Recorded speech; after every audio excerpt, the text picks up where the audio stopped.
কৃষ্ণ হরি বলে সুদীগুর ভক্তমণ্ডলী সকল ভক্তবৃন্দের শ্রীরাঙ্গা রাতুল চরণে আমি কদমের শতকোটি দণ্ডবোধ প্রণাম ভক্তি গ্রহণ করবেন। হরে কৃষ্ণ। আজকে আমরা আস্বাদন করব গর্ভস্থ শ্রীকৃষ্ণের প্রতি দেবতাদের প্রার্থনা। অর্থাৎ যখন দেবকী গর্ভে ভগবান অবস্থান করছেন তখন দেবতারা সে প্রার্থনা করছেন, সেই সম্পর্কে আমরা আস্বাদন করব। সর্বপ্রথম আমার একটি ছোট্ট অনুরোধ, আপনারা সম্পূর্ণ ভিডিওটি শ্রবণ করবেন এবং পরবর্তী কৃষ্ণ সম্বন্ধীয় ভিডিও পেতে চ্যানেলটিকে সাবস্ক্রাইব করবেন। হরে কৃষ্ণ। রাজা কংস কেবল যদু, ভোজ, অন্ধক বংশী রাজাদের রাজ্য এবং সুরসেনের রাজ্য অধিকার করল না, সে প্রলম্ব, বক, ছানুর, তিন্নাবর্ত, অঘাসুর, মুষ্টিক, অরিষ্ট, দ্বিভূত, পুতনা, কেশী, ধনুক আদি অসুরদের সঙ্গে সে মিত্রতা স্থাপন করলো। আর সে সময় মগধের রাজা ছিল জরাসন্ধ। তার কূটনীতির প্রভাবে কংস জরাসন্ধের নেতৃত্বে সেই সময়কার সমস্ত প্রভাবশালী রাজাদের একত্রিত করলো। তারপর সে বানাসুর, বৌমাসুর নামক দৈত্য রাজাদের সঙ্গে সন্ধি স্থাপন করলো। এইভাবে সে নিজেকে সবচাইতে শক্তিশালী করে তুললো। তারপর সে কংসের যে প্রভাব, সে কৃষ্ণের যে বংশে আবির্ভূত হয়েছিলেন সেই যদু বংশের প্রতি তার গূঢ় শত্রুতা করতে শুরু করলো। কংসের দ্বারা উৎপীড়িত হয়ে যদু, ভোজ, অন্ধক বংশীয় রাজারা কুরু, পাঞ্চাল, কেকয়, শালু, বিদর্ভ, নিষদ, বিদহ, কুশল প্রভৃতি দেশের রাজাদের শরণ গ্রহণ করতে লাগলো। কংস তার প্রভাবের দ্বারা যদু, ভোজ, অন্ধক রাজাদেরকে রাজ্য পরাভূত করে ভারতবর্ষ নামক বিশাল ভূখণ্ড তার সুদূরে আধিপত্য বিস্তার করলো। কংস যখন একে একে বসুদেব এবং দেবকীর 6টি সন্তানকে হত্যা করলো, তখন অনেক বন্ধু বান্ধব, আত্মীয় স্বজন তাকে এই হীন কার্য থেকে বিরত থাকার জন্য অনুরোধ করলো। কিন্তু পরিণামে তাদের সকলের কংসের আধিপত্য স্বীকার করে তারা বৈশ্যতায় স্বীকার করেছিল। দেবকীর যখন 7ম গর্ভ ধারণ করলেন তখন অনন্তনাগ শ্রীকৃষ্ণের অংশ প্রকাশ তার গর্ভে আবির্ভূত হলেন। দেবকী তখন হর্ষ এবং বিষাদের আবির্ভূত হলেন। তিনি বুঝতে পেরেছিলেন যে স্বয়ং ভগবান বিষ্ণু তার গর্ভে আশ্রয় গ্রহণ করছেন। তিনি হর্ষিত হলেন। কিন্তু যখন তার মনে হলো যে জন্মের পরই কংস সেই শিশুটিকে হত্যা করবে, তখন বেদনা আর হৃদয়ে ভরে উঠল। আর সেই সময় কংসের অত্যাচারে পীড়িত হয়ে যদু বংশীদের উপর কৃপা বর্ষণ করে পরমেশ্বর ভগবান শ্রীকৃষ্ণ অন্তরঙ্গা শক্তি যোগমায়াকে এই পৃথিবীতে আবির্ভূত হতে আদেশ করলেন। কৃষ্ণ যদিও সমস্ত জগতের পতি, কিন্তু তিনি হচ্ছেন বিশেষভাবে যদুপতি। এই যোগমায়া হচ্ছেন ভগবানের আদি শক্তি। বৈদিক শাস্ত্রে ভগবানের বিভিন্ন শক্তির উল্লেখ রয়েছে।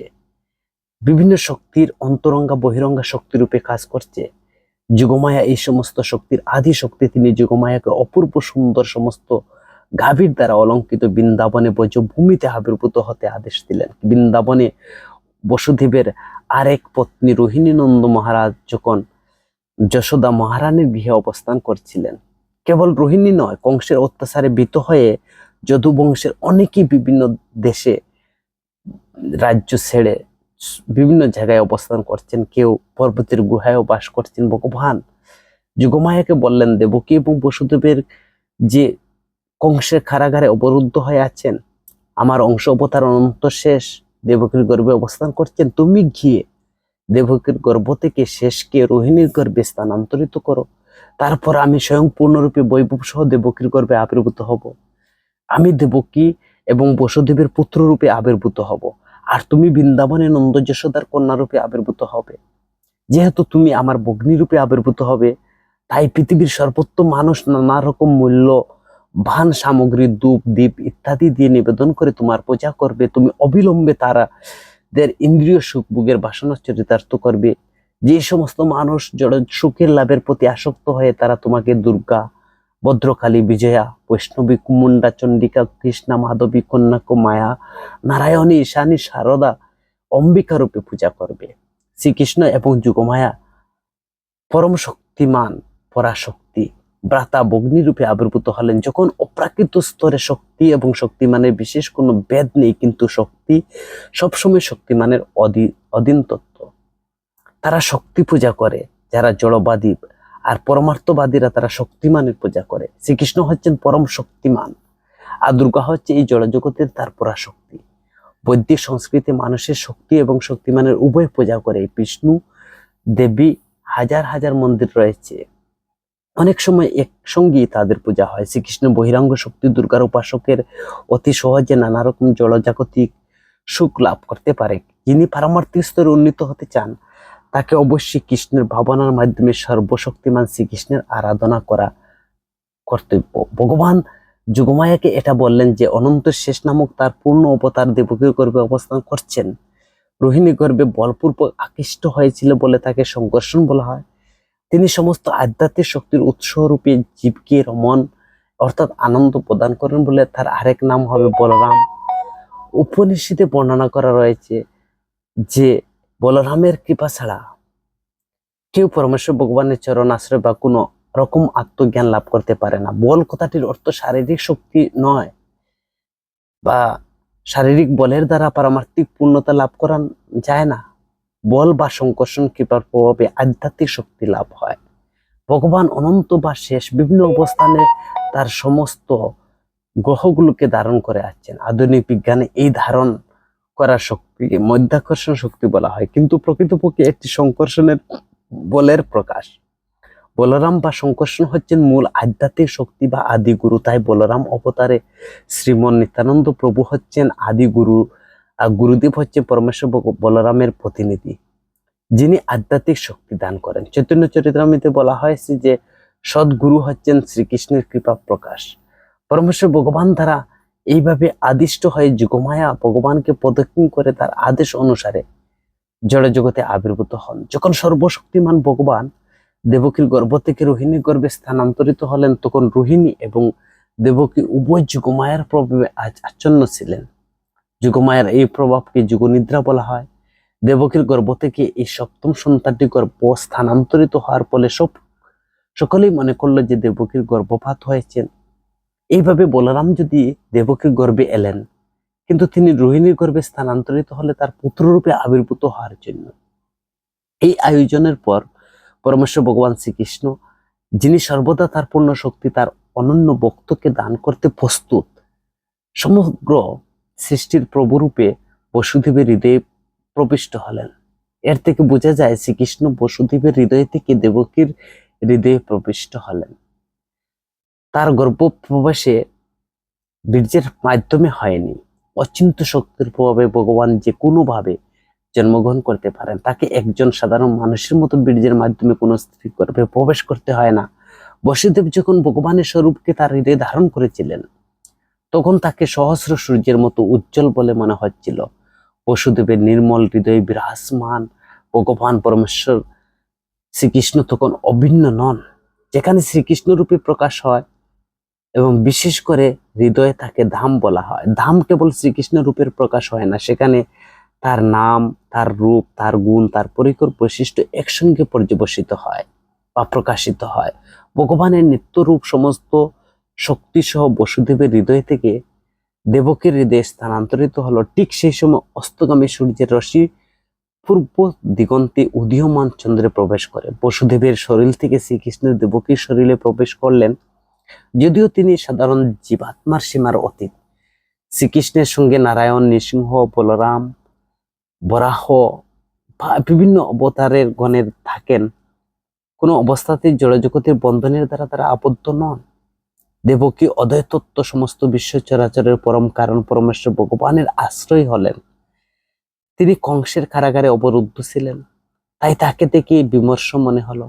অগ্নি যখন কোনো পাত্র দিয়ে ঢাকা থাকে, তখন আর জ্যোতি দেখতে পাওয়া যায় না। তেমনি জ্ঞান অপব্যবহার হলে, যখন জ্ঞানের দ্বারা সাধারণের মঙ্গল সাধন হয় না, আর সেই জ্ঞান সম্পূর্ণরূপে নিরর্থক। তো কংসের পরমেশ্বর ভগবান গর্ভে ধারণ করার ফলে দেবকী যে অপূর্ব সুন্দর রূপ প্রাপ্ত হয়েছিলেন, কংসের প্রাসাদে কারারুদ্ধ থাকার ফলে কেউ তাকে সেই রূপ দর্শন করতে পারল না। কংসই কেবল তার ভগিনী দেবকীর দিব্য রূপ দর্শন করলো। তৎক্ষণাৎ সে বুঝতে পারলো যে পরমেশ্বর ভগবান তার গর্ভে আশ্রয় গ্রহণ করছেন। পূর্বে দেবকী কখনো এত সুন্দর দেখায়নি। সে স্পষ্ট রূপে বুঝতে পারছে কংস তার দেবকী গর্ভে সুন্দরতম কিছু বিরাজ করছে। এই ভেবে কংস অত্যন্ত বিচলিত হয়ে উঠলো। নিশ্চিতভাবে জানতে পারলো পরমেশ্বর ভগবান ভবিষ্যতে তাকে হত্যা করবেন। সে বুঝতে পারলো যে তিনি এসে গেছেন। কংস ভাবতে শুরু করলো দেবকীকে নিয়ে কি করা উচিত। তার গর্ভে বিষ্ণু বা কৃষ্ণ অবশ্যই বিরাজ করছেন। কৃষ্ণ যে দেবতার উদ্দেশ্য সাধন করবার জন্য এসে গেছেন সেই সম্বন্ধে আর কোনো সন্দেহ রইল না কংসের। আমি যদি এখন দেবকীকে হত্যা করি তাহলে উদ্দেশ্য প্রতিহত করা যাবে না। কংস ভালোভাবে জানতো যে বিষ্ণুর ইচ্ছেই কেবল প্রতিহত করতে পারে না। তো যে কোনো বুদ্ধিমান মানুষ জানে যে ভগবানের আইন কখনো লঙ্ঘন করা যায় না। অসুরদের সমস্ত বাধা বিপত্তি সত্ত্বেও তার উদ্দেশ্য অবশ্যই সিদ্ধ হবে।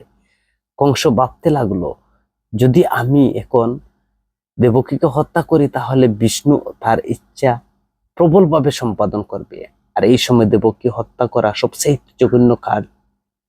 কেউ কোনো অবস্থায় তার প্রতিষ্ঠা নষ্ট করতে চায় না। আর আমি যদি এখন দেবকীকে হত্যা করি তাহলে আমার সুনাম সর্বত্র নষ্ট হবে। দেবকী একজন অবলা নারী, সে আমার আশ্রয়ে রয়েছে, সে গর্ভবতী। এখন আমি তাকে হত্যা করি যদি, তাহলে আমার দুর্নাম হবে। সে তৎক্ষণাৎ তার সমস্ত সুনাম, সমস্ত পুণ্য, আমার আয়ু নষ্ট হয়ে যাবে। সে ভাবলো মানুষ অত্যন্ত হিংস্র, নির্দোষ, সে জীবিত অবস্থায় মৃতের মতো। তো জীবিত অবস্থায় সে কোনো মানুষের ভালোবাসা পায় না, মৃত্যুর পরও মানুষ তাকে অভিশাপ দেয়। সে তার দেহকে তার স্বরূপ বলে মনে করে, তাই সে নরকের গভীরতম প্রদেশে অধঃপতিত হয়। এইভাবে কংস দেবকীকে হত্যা করার সুবিধা অসুবিধা সে গভীরভাবে অনুধাবন করতে লাগলো। কংস তখন ঠিক করলো দেবকীকে হত্যা না করে বরং অবশ্যম্ভাবী ভবিষ্যতের প্রতিজ্ঞা করা যাক। কিন্তু মন সবসময় তার পরমেশ্বর ভগবানের শত্রুর কথা চিন্তা করতে করতে ভগ্ন থাকে। পূর্বে সে যেভাবে একে একে 6টি সন্তানকে জন্মের পর হত্যা করেছিল, ঠিক সেইভাবে এই শিশুটিকে হত্যা করার জন্য সে ধৈর্য ধারণ প্রতিজ্ঞা করতে লাগলো। এইভাবে ভগবানের প্রতি বৈরী ভাবাপন্ন হয়ে কংস শয়নে স্বপনে বুঝনে সর্বক্ষণে কৃষ্ণ বিষ্ণুর চিন্তা মগ্ন হলো। মন পরমেশ্বর ভগবানের চিন্তায় এত মগ্ন রইল যে সে পরোক্ষভাবে সর্বক্ষণ কৃষ্ণ বিষ্ণুর দর্শন করতে লাগলো। দুর্ভাগ্যবশত যদিও তার মন সবসময় কৃষ্ণ বিষ্ণুর চিন্তায় মগ্ন ছিল, তবুও সে ভগবানের ভক্ত হতে পারলো না। কেননা সে ভগবানের বৈরী ভাবাপন্ন ছিল। ভগবানের শুদ্ধ ভক্তের চিত্ত সবসময় ভগবানের চিন্তাকে মগ্ন থাকে, কিন্তু অনুকূল ভাবে ভগবানের চিন্তা করেন, কিন্তু প্রতিকূল ভাবে নয়। তো ভগবানের প্রতি অনুকূল ভাবে চিন্তা করা হচ্ছে ভগবত ভক্তি, আর প্রতিকূল ভাবে ভগবানের চিন্তা করা কৃষ্ণ ভক্তি নয়। ব্রহ্মা, শিব, নারদ, স্বর্গের সমস্ত দেবতারা অদৃশ্যভাবে কংসের আলোয় এসে উপস্থিত হলেন।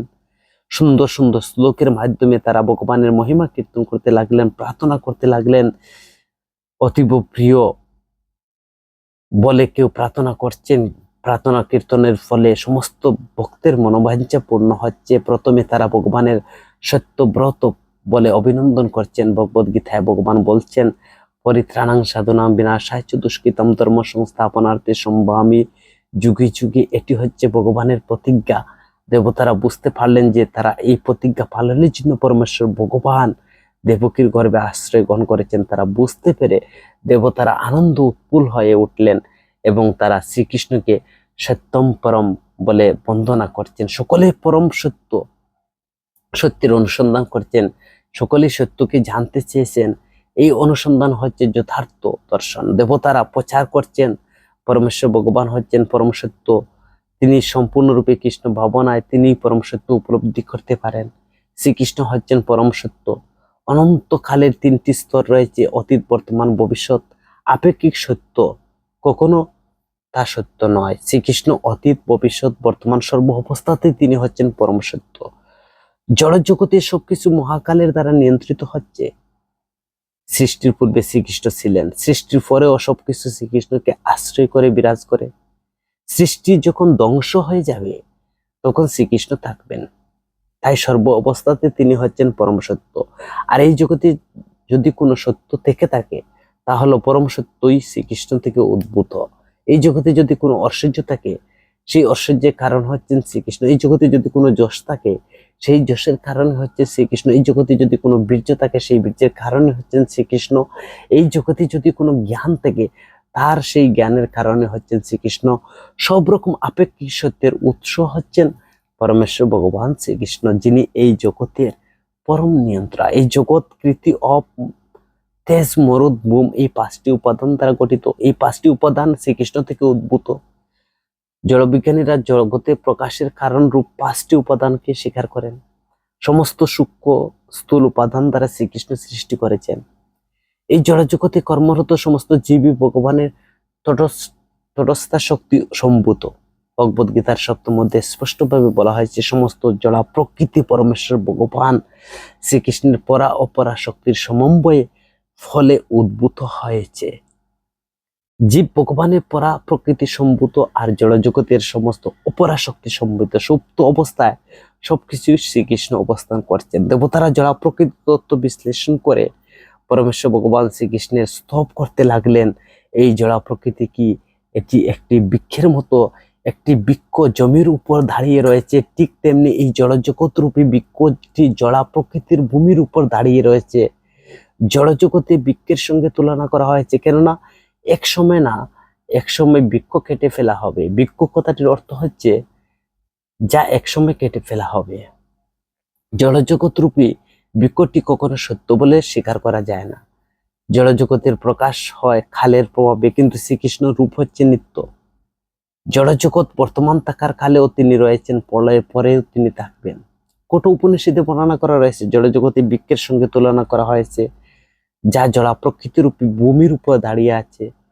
গাছে 2টি ফল, সুখ এবং দুঃখ।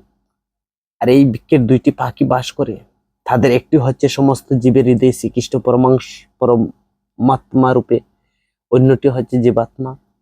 তো জীবাত্মা এই জড়জগৎ রূপী বৃক্ষের ফল ভক্ষণ করছেন।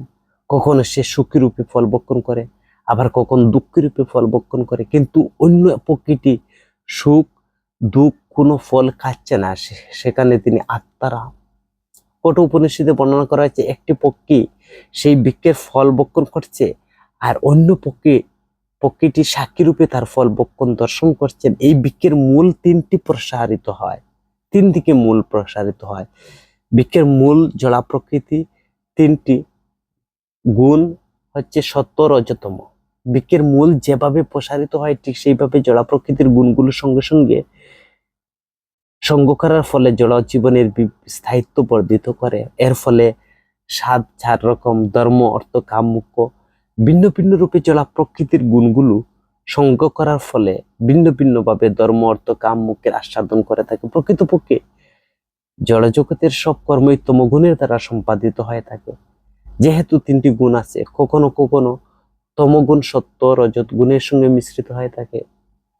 আর এই জড়জগৎ রূপী বৃক্ষের ফলগুলো আস্বাদন করা হয় 5টি ইন্দ্রিয়ের মাধ্যমে।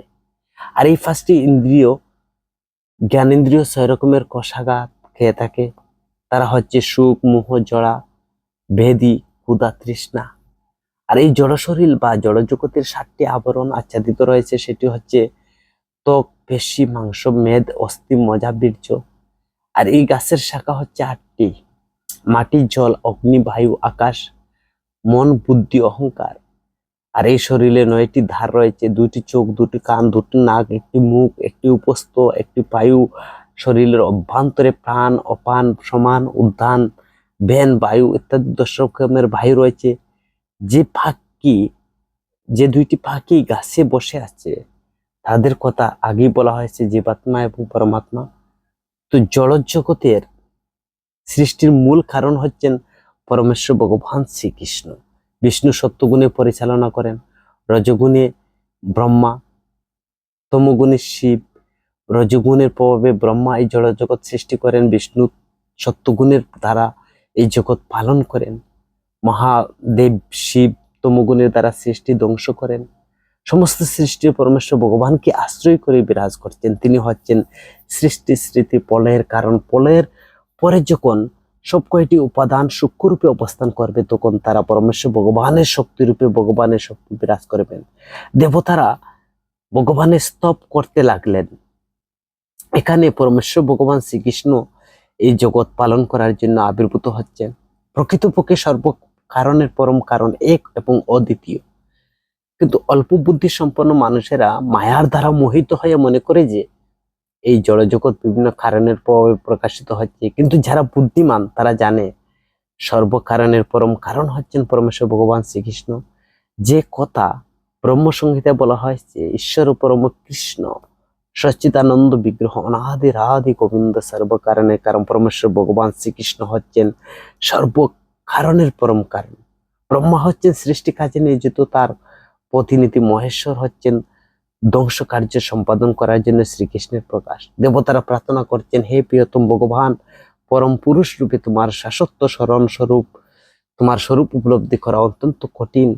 মানুষ সাধারণত তোমার প্রকৃত রূপ যে কি তা জানতে পারে না।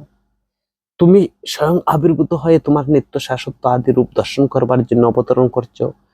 তোমার বিভিন্ন অবতারের কথা মানুষই বুঝতে পারে, কিন্তু তোমার আদি রূপ নবকার দ্বিভুজ মূর্তি রূপে তুমি যখন সাধারণ মানুষের লীলাবিলাস করো তখন তারা বুঝতে পারে না। ভক্তকে আনন্দ দেওয়ার জন্য তোমার এই শাশ্বত রূপে নিত্য বর্ধিত হও। অভক্তের কাছে এই রূপ অতি ভয়ঙ্কর। ভগবদ্গীতায় ভগবান বলছেন, সাধুদের আনন্দ দান করবার জন্য ভগবান অবতরণ করেন, পরিত্রাণাং সাধনাম। কিন্তু এই রূপ আবার অসুরদের কাছে অত্যন্ত ভয়ানক। বিনাশায় দুষ্কৃতম, কেননা তিনি দুষ্কৃতিকারী বিনাশ করার জন্য আবির্ভূত হন। এইভাবে একই সঙ্গে ভক্তদের আনন্দ দান করার জন্য, অসুর বিনাশ করার জন্য ভগবান এই জগতে আবির্ভূত হন। দেবতারা প্রার্থনা করছেন, হে অরবিন্দাক্ষ, তুমি হচ্ছে শুদ্ধ সত্যের উৎস। অনেক মহর্ষি সমাধিমগ্ন হয়ে তোমার চরণ বিন্দের ধ্যান করে, তোমার চিন্তায় মগ্ন হয়ে অনাহাসে ভব সমুদ্রের সম্পদে পরিণত হয়। ধ্যান করার অর্থ হচ্ছে পরমেশ্বর ভগবান শ্রীকৃষ্ণের চিন্তায় মনকে নিবন্ধ করা। চরণাবিন্দের প্রথমে মনকে নিবন্ধ করতে হয়। ভগবান চরণাবিন্দে ধ্যান করার ফলে মহামহা ঋষিরা অনাহাস্যে বিশাল সমুদ্র পার হতে পারেন। হে জ্যোতির্ময়, যে সমস্ত মহাত্মারা তোমার চরণ বিন্দুর বিতরণীকে আশ্রয় করে অজ্ঞান সমুদ্র পার হয়েছেন, তারা সেই তরণী তাদের সঙ্গে করে নিয়ে যাননি, এখনো এখানে পড়ে রয়েছে। দেবতারা এখানে খুব একটা সুন্দর দৃষ্টান্ত দিচ্ছেন। কেউ যখন নৌকা করে নদী পার হয় তখন তার সঙ্গে নৌকাটা নদীর ওপারে থেকে যায়। যারা ওপারে রয়ে গেল তারা পার হবে কি করে? দেবতারা শ্রীকৃষ্ণের প্রতি তাদের প্রার্থনা করছেন, ভবসাগর পার হয়ে গেছেন যে সমস্ত মহাত্মারা, সেই নৌকাটি তাদের সঙ্গে নিয়ে যান না। ভক্ত যখন ভবসমুদ্র পার হওয়ার জন্য সেই নৌকাটির কাছে যান, তখন বিশাল ভবসমুদ্র ছোট হয়ে একটা গোফাদের সম্পদের মতো হয়ে যায়। তাই ভক্তকে নৌকাটি অপর পারে নিয়ে যেতে হয় না, সেই সমুদ্র পার হয়ে যায়। ভগবান ভক্তরা যেহেতু অন্য জীবের প্রতি অত্যন্ত কৃপাবশত ভগবানের চরণাবিন্দে সেই নৌকাটি রেখে দেন। তো কেবল ভগবানের চরণাবিন্দে ধ্যান করতে যারা করেন তারাই অনাহাসে সমুদ্র পার হতে পারেন। ধ্যান করার অর্থ হচ্ছে পরমেশ্বর ভগবানের চরণাবিন্দে মনকে একাগ্র করা। ভগবানের চরণাবিন্দে ধ্যান করা মানেই ভগবানের ধ্যান করা। তো ভগবানের চরণাবিন্দ সদা সর্বদা আশ্রিত হওয়া। দেবতারা তাই উন্নত জ্ঞানের মাধ্যমে তা প্রচার করছেন। যারা ভগবানের চরণাবিন্দ ছাড়া অন্য কিছুই ধ্যান করে তারা কখনো ভব সমুদ্র পার হতে পারে না। তারা কেবল কল্পনা করে যে তারা মুক্ত হয়ে গেছে। হে কমল নয়ন ভগবান, মনোবৃত্তি কলুষিত হয়ে গেছে, কেননা তারা তোমার চরণবিন্দু ধ্যান করতে পারেনি। ভগবানের প্রতি এই ধরনের অবমাননা সূচক আচরণ করার ফলে নির্বিশেষবাদী সাময়িকভাবে নির্বিশেষ ব্রহ্মস্তরে উপলব্ধ হতে পারে, কিন্তু তবু তাদের এই জড়জগতে অধপতিত হয় থাকে। কেবল জড়জগতের অস্তিত্ব অস্বীকার করার চেষ্টা করছেন, এর অর্থ ওই নয় যে মুক্ত হয়ে গেছে তারা আবার অধপতিত। ভগবদ্গীতায় ভগবান বলছেন না যে পরম সত্য উপলব্ধি করতে হলে অনেক কষ্ট ক্লেশ সহ্য করতে হয়। ভাগবতের প্রথম বলা হয়েছে পরমেশ্বর ভগবানের প্রতি ভক্তি পরায়ণ না হলে কর্মফলের বন্ধন থেকে মুক্ত হওয়া যায় না। ভগবদ্গীতায় শ্রীকৃষ্ণ বলছেন, ভাগবতের দেবর্ষী নারদ উক্তি রয়েছে, দেবতারা সেই সময় পুনরাবৃত্তি করছেন, যারা তোমার চরণবিন্দে ভক্তি পরায়ণ হতে পারেনি তারা তোমার অনুগ্রহ লাভ করতে পারে না, তারা পরম উদ্দেশ্য সাধিত লাভ করতে পারে না। ভগবদ্গীতায় স্পষ্ট বলা হয়েছে, ব্রহ্ম উপলব্ধি সব সময় নয়। ব্রহ্ম উপলব্ধির মাধ্যমে জড় বন্ধন থেকে মুক্ত হয়ে শান্তি লাভ করা যেতে পারে। সবকিছুর প্রতি সমদৃষ্টি সম্পন্ন হওয়া যেতে পারে, কিন্তু তারা অবশ্যই ভগবত ভক্তি লাভ করতে হবে। ব্রহ্মভূত অবস্থায় অধিষ্ঠিত হওয়ার ফলে যখন ভগবত ভক্তি অনুশীলন শুরু হয়, তখন কেবল ভগবত ধামে ভগবানের সঙ্গে নিত্য থাকার সৌভাগ্য অর্জন করে। সেটাই হচ্ছে ভগবত ভক্তি। আর ভগবানের ভক্ত কখনো নির্বিশেষবাদীর মতো অধপতি তো তিনি কখনো হন না। দেবতারা প্রার্থনা করছেন, হে প্রিয়তম ভগবান, এই জড় জগতে সমস্ত জীবের কল্যাণের জন্য তুমি নিত্য শুদ্ধময় তোমার আদি স্বরূপে আবির্ভূত হয়েছ। তোমার আবির্ভাবে এই সুযোগে সকলেই অনাহাসে এখন পরমেশ্বর রূপে তোমার রূপ লীলাসমূহ সম্বন্ধে অবগত হতে পারবে। চতুর আশ্রমে সকলে ব্রহ্মচারী, গৃহস্থ, বানহস্ত সন্ন্যাসী তোমার আবির্ভাবের সুযোগ নিতে পারে। হে লক্ষ্মীপতি মাধব, তোমার সেবা যুক্ত হয়েছে যে সমস্ত ভক্ত, তারা কখনো সে অতি উন্নত পদ থেকে নির্বিশেষবাদীদের মতো পদপতিত হতে চায় না। তোমার আশ্রয় গ্রহণ করার ফলে হেলা বরে মুক্তির পথ অসংখ্য দূর অতিক্রম করে প্রতিবন্ধক সৃষ্টিকারী মায়া সেনাপতিদের মস্ত পদাঘাত করতে করতে অগ্রসর হতে পারে। হে প্রাণনাথ, তুমি তোমার জীবনের মঙ্গল সাধন করার জন্য, জীবের মঙ্গল সাধন করার জন্য তোমার অপ্রাকৃত রূপ নিয়ে আবির্ভূত হও, যাতে তোমার মুখোমুখি হয়ে তোমাকে দর্শন করতে পারে, বৈদিক বিধি অনুসারে তোমার আরাধনা করতে পারে, সিদ্ধি লাভের জন্য তোমার ধ্যান করতে পারে, শাস্ত্রের নির্দেশ অনুসারে তোমার ভজনা করতে পারে। হে প্রাণনাথ, তুমি যদি তোমার সচ্চিদানন্দ স্বরূপে আবির্ভূত না হও, নির্বুধ জীবেরা তাদের গুণ অনুসারে তোমাকে নিয়ে কেবল কল্পনা জল্পনা করবে। এইভাবে দেবতারা প্রার্থনা করছেন। শ্রীকৃষ্ণ অবতরণে ভগবানের রূপ নিয়ে সব জল্পনা কল্পনা সমাধান হয়। সকলে যারা প্রকৃতি গুণের দ্বারা প্রভাবিত হয় ভিন্ন ভিন্ন ভাবে ভগবানের রূপ নিয়ে কল্পনা করা হয়। ব্রহ্মসংহিতায় বলা হয়েছে পরমেশ্বর ভগবান হচ্ছেন আদি পুরুষ। এক ধরনের ধর্ম প্রচারকরা প্রচার করে বেড়ান যে ভগবান নিশ্চয়ই খুব বৃদ্ধ, তাই ভগবানকে একজন বৃদ্ধ রূপে কল্পনা করে, কিন্তু ব্রহ্মসংহিতায় সেই ধারণা খণ্ডন করছেন। যদিও তিনি হচ্ছেন আদি পুরুষ, কিন্তু তার রূপ হচ্ছে নিত্য নব যৌবন সম্পন্ন। শ্রীমদ ভাগবতে সেই সম্বন্ধে বলা হয়েছে বিজ্ঞানম অপমার্জনম। বিজ্ঞান কথাটির অর্থ হচ্ছে পরমেশ্বর ভগবান সম্বন্ধীয় দিব্য জ্ঞান। উপলব্ধ জ্ঞানের দ্বারা বা জ্ঞানের নামই হচ্ছে বিজ্ঞান। দিব্য জ্ঞান গুরু পরস্পরের দ্বারা গ্রহণ করতে হয়। যেমন শ্রীকৃষ্ণ তত্ত্ব ব্রহ্মা ব্রহ্মসংহিতায় গিয়ে গেছেন যে ব্রহ্মার দিব্য জ্ঞানের দ্বারা উপলব্ধ জ্ঞান। তিনি শ্রীকৃষ্ণের দিব্য ধামে শ্রীকৃষ্ণের রূপে লীলাবিলাস বর্ণনা করছেন। তো অজ্ঞান বিদ কথাটির অর্থ হচ্ছে যা সবসময় কল্পনা জল্পনায় নিরসন করতে পারে। অজ্ঞানে বশীভূত হয়ে মানুষ ভগবানের স্বরূপ নির্ণয় কল্পনা রয়েছে। তো কল্পনা কখনো নিরাকার বা আবার কখনো সাকার, তাদের কল্পনা অনুসারে। কিন্তু ব্রহ্মসংহিতায় ভগবান সম্বন্ধে যে সমস্ত তথ্য প্রদান করছেন, যে বিজ্ঞান উপলব্ধ জ্ঞান বা যা ব্রহ্মা প্রদান করেছেন, শ্রী চৈতন্য মহাপ্রভু স্বীকার করছেন, এই সম্বন্ধে কোনো সন্দেহ নেই। শ্রীকৃষ্ণের রূপ, শ্রীকৃষ্ণের ভাষী, শ্রীকৃষ্ণের বর্ণ সমস্ত সবই হচ্ছে বাস্তব। তো বিজ্ঞান সব মনোধর্ম প্রসূত কল্পনাকে পরাস্ত করেছে। তাই শ্রীকৃষ্ণের রূপে আবির্ভূত না হলে অজ্ঞান বেদ জল্পনা কল্পনা প্রসিদ্ধ অজ্ঞান নিরসন হতো না, বিজ্ঞান উপলব্ধ হতো না। অজ্ঞানবিদ আপমার্জনম, তোমার আবির্ভাবের ফলে সব রকমের জল্পনা কল্পনার নিরসন হয়। ব্রহ্মা আদি মহাজনদের যথার্থ উপলব্ধ জ্ঞানের প্রতিষ্ঠা হয়। জড়া প্রকৃতির তিনটি গুণের দ্বারা প্রভাবিত হয়ে মানুষ তার কল্পিত ভগবান সৃষ্টি করে, কিন্তু তোমার আবির্ভাবের ফলে ভগবানের যথার্থ স্বরূপ প্রকাশিত হয়। তো দেবতারা প্রার্থনা করেছেন, হে ভগবান, তুমি যখন তোমার বিভিন্ন অবতরণ করো, তখন তুমি বিভিন্ন অবস্থানে অনুসরণ করে বিভিন্ন রূপ নাম গ্রহণ করো। তোমার নাম শ্রীকৃষ্ণ, কেননা তুমি সর্বাকর্ষক। তোমার দিব্যরূপের জন্য তোমার নাম শ্যাম সুন্দর। শ্যাম মানে কালো, কিন্তু তা সত্ত্বেও তোমার রূপ কোটি কোটি কন্দপের থেকে সুন্দর। তোমার অঙ্গ কান্তি যদিও বর্ষা জলের বরা মেঘের মতো ঘনশ্যাম, কিন্তু যেহেতু তুমি হচ্ছে অপ্রাকৃত পরম তত্ত্ব, তাই তোমার রূপ কন্দপের কমনীয় রূপে থেকে অনেক অনেক সুন্দর। কখনো কখনো তোমাকে গিরিধারী বলে সম্বোধন করা হয়, কেননা তুমি গিরির হাস গোবর্ধন। তোমার হাতে খড়ে আঙ্গুলের উপর তুলে ধরেছ। কখনো তোমাকে নন্দ বাসুদেব বলা হয়, দেবকী নন্দন বলা হয়, কেননা তুমি নন্দ মহারাজের সন্তান রূপে দেবকীর বসুদেবের সন্তান রূপে আবির্ভূত হয়েছ। হে প্রিয় ভগবান, মনোধর্ম প্রসিত জল্পনা কল্পনার দ্বারা তোমার অপ্রাকৃত প্রকৃতি লীলা রূপ অধ্যয়ন করে তোমাকে জানা যায় না।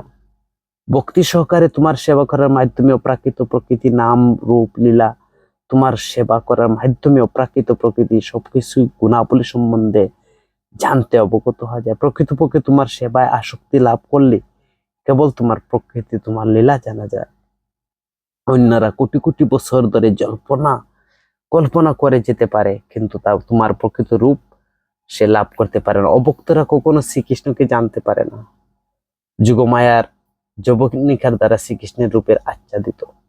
ভগবদ গীতায় ভগবান বলছেন, নাহম প্রকাশন সর্বস্ব যুগমায়া সমাবৃতম। ভগবান বলছেন, আমি সকলের কাছে প্রকাশিত হই না। শ্রীকৃষ্ণ যখন অবতরণ করেছিলেন তখন তিনি বাস্তবিক ভাবে কুরুক্ষেত্রের রণাঙ্গনে উপস্থিত ছিলেন, সকলেই তাকে দেখেছিলেন, তবুও সকলে বুঝতে পারেননি তিনি হচ্ছেন পরমেশ্বর ভগবান। কিন্তু তথাপিও যারা তার সামনে মৃত্যুবরণ করেছিল তারা সকলেই জড়জগতের বন্ধন থেকে সম্পূর্ণরূপে মুক্তি লাভ করেছিল, চিৎ জগতে অধিষ্ঠিত হয়েছিল। হে প্রভু, নির্বিশেষবাদীরা বুঝতে পারে না যে তোমার নাম তোমার রূপ থেকে অভিন্ন। ভগবান যেহেতু পরম তত্ত্ব, তার নাম রূপ অভিন্ন, জড়জগতের নাম বস্তু থেকেই অভিন্ন। আম ফল, আম নাম এক নয়। কেউ যদি আম আম বলে জপ করতে থাকে, তার ফলে সে কখনো আম ফলটি আস্বাদন করতে পারে না। কিন্তু ভগবানের ভক্ত যিনি জানেন, সে ভগবানের নাম ভগবানের রূপ থেকে অভিন্ন। তিনি হরে কৃষ্ণ কৃষ্ণ কৃষ্ণ হরে হরে, হরে রাম রাম রাম হরে হরে কীর্তন করার ফলে সে উপলব্ধি করতে পারে, শ্রীকৃষ্ণের সঙ্গ লাভ করতে পারে। যে সমস্ত মানুষেরা ভগবত তত্ত্ব সম্বন্ধে গভীর জ্ঞান নেই, তাদের জন্য শ্রীকৃষ্ণের লীলা প্রকাশ করেন, আর তারা কেবল ভগবানের লীলা স্মরণ করে সম্পূর্ণরূপে তারা লাভবান হতে পারেন। ভগবানের নাম যেমন ভগবানের রূপ থেকে অভিন্ন, তেমনি ভগবানের লীলা ভগবান থেকে অভিন্ন। মহামণি বেদব্যাস মহাভারত রচনা করেছেন, মহাভারতে শ্রীকৃষ্ণ অভিন্ন লীলা বর্ণনা করছেন।